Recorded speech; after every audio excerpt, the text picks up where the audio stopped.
दोस्तों, कैसे हो आप सब। तो आज मैं आप सभी को सुनाने वाली हूँ तेनालीरामा की एक कहानी, सुनहरा पौधा। ये कहानी बहुत ज़्यादा सुनहरी है, जैसा कि इसका टाइटल है। बट कहानी को सुनने से पहले वीडियो को लाइक कर दो, चैनल को सब्सक्राइब कर दो और कमेंट में ज़रूर बताना कि आपको ये कहानी कैसी लगी। तेनालीरामा हर बार अपने दिमाग का इस्तेमाल करके ऐसा कुछ करते थे कि विजयनगर के महाराज कृष्णदेव दंग रह जाते थे।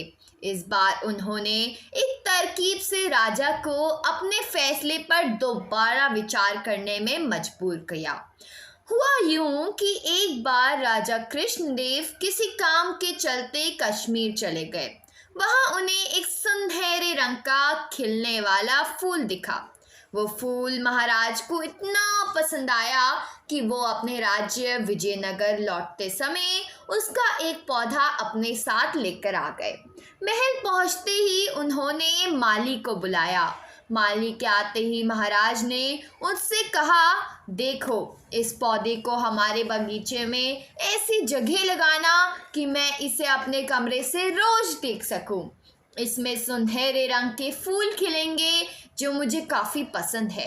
इस पौधे का काफ़ी ख्याल रखना, अगर इसे कुछ भी हुआ तो तुम्हें प्राण दंड भी मिल सकता है।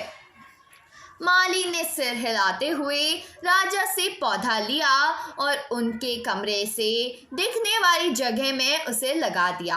दिन रात माली उस फूल का खूब ख्याल रखता था। दिन जैसे ही बीतते गए उसमें सुनहरे फूल खिलने लगे। रोज राजा उठते ही सबसे पहले उसे देखते और फिर दरबार जाते थे।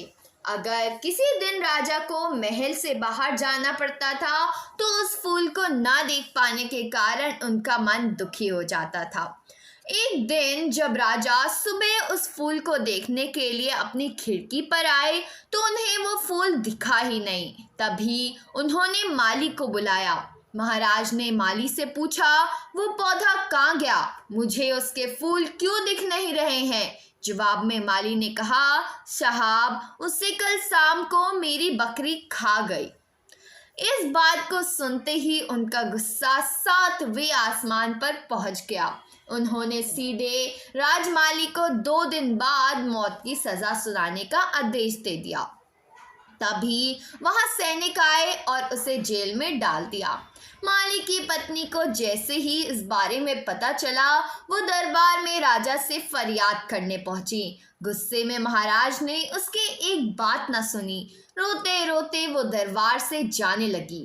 तभी एक व्यक्ति ने उसे तेनालीरामा के पास जाने की सलाह दी। रोते हुए माली की पत्नी ने तेनालीरामा को अपने पति को मिली मौत की सजा और उस सुनहरे फूल के बारे में बताया। उसकी सारी बात सुनकर तेनालीरामा ने उसे समझा बुझाकर घर भेज दिया। अगले दिन गुस्से में माली की पत्नी उस सुनहरा फूल खाने वाली बकरी को चुराए में ला जाकर डंडे से पीटने लगती है। ऐसा करते करते बकरी अधमरी हो गई। विजयनगर राज्य में पशुओं के साथ इस तरह का व्यवहार करना मना था। इसे क्रूरता माना जाता था। इसलिए कुछ लोगों ने माली की पत्नी की इस हरकत की शिकायत नगर कोतवाल को कर दी। सारा मामला जानने के बाद नगर कोतवाल के सिपाहियों का पता चला कि यह सब माली को मिले दंड की वजह से वो गुस्से में कर रही है। यह जानते ही सिपाही इस मामले को दरबार में लेकर आए।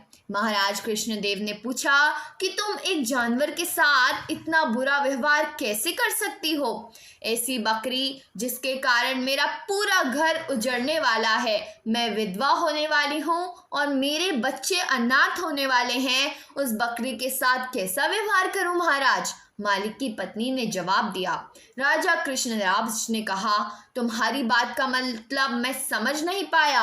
ये बेजुबान जानवर तुम्हारा घर कैसे उजाड़ सकता है? उसने बताया, साहब, ये वही बकरी है जिसने आपके सुनहरे पौधे को खा लिया था। इसकी वजह से आपने मेरे पति को मौत की सज़ा सुना दी। गलती तो इस बकरी की थी, लेकिन सज़ा मेरे पति को मिल रही है। सज़ा असल में इस बकरी को मिलनी चाहिए, इसलिए मैं इसे दंड से पीट रही थी। अब महाराज को यह बात समझ आई कि गलती मालिक की नहीं बल्कि बकरी की थी। यह समझते ही उन्होंने मालिक की पत्नी से पूछा कि तुम्हारे पास इतनी बुद्धि कैसे आई कि इस तरह से मेरी गलती के बारे में समझा सको। उसने कहा कि महाराज, मुझे रोने के अलावा कुछ भी नहीं सूझ रहा था। यह सब मुझे पंडित तेनाली राम जी ने समझाया है।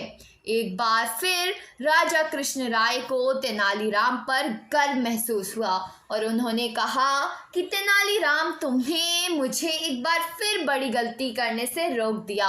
यह कहते ही महाराज ने माली का मृत्युदंड का फैसला वापस लेते हुए उसे जेल से रिहा करने का आदेश दिया।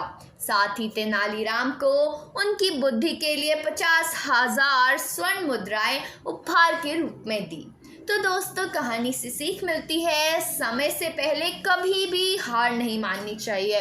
कोशिश करने से बड़ी मुसीबत से निपटा जा सकता है। तो दोस्तों, आज की कहानी सिर्फ इतनी सी थी, लेकिन यह कहानी मेरे को पता है आपको बहुत मज़ेदार लगी होगी। अगर आपको कहानी पसंद आई हो तो जल्दी से वीडियो को लाइक कर दो, और क्योंकि मैं रोज़ कहानियाँ डालती हूँ तो चैनल को सब्सक्राइब कर दो, और कमेंट में बताना कि अगली कहानी आपको कौन से टॉपिक में चाहिए। तो चलो दोस्तों, मिलते हैं अगली वीडियो पे। अभी के लिए बाय बाय।